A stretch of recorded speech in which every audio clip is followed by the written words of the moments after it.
Aujourd'hui, c'est une journée très spéciale. C'est la fête du mai.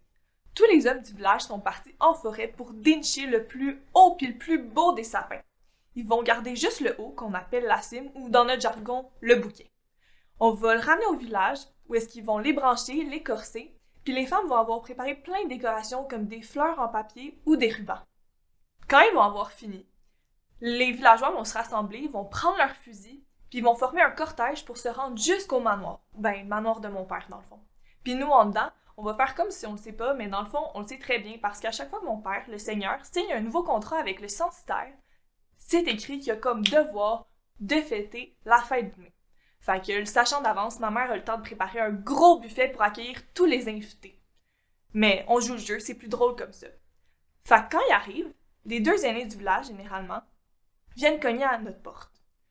Ils demandent l'autorisation à mon père de planter le bouquet devant chez nous. Puis c'est sûr que rempli de fierté, mon père va accepter sans hésitation. Quand c'est le cas, il sort dehors puis il va tirer sur le bouquet. Puis c'est là qu'on commence à s'amuser. Parce que là, tout le monde du village, puis ça inclut les femmes, sortent leur arme puis commencent à viser le bouquet. C'est ça qu'on appelle le noircir. Puis la prochaine demi-heure est consacrée juste à ça.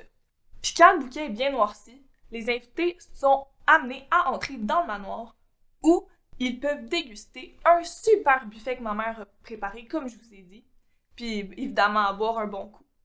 On en profite pour raconter des histoires, potiner, puis même chanter des chansons.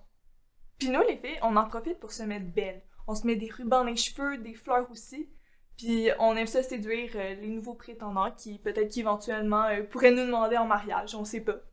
Mais la fête du mai, c'est surtout une façon de célébrer le renouveau de la végétation. En gros, souhaiter la bienvenue au printemps. Mademoiselle Marie, avez-vous fini de parler? Venez-vous-en, on vous attend pour la danse de la Faut que j'y chandelle. aille!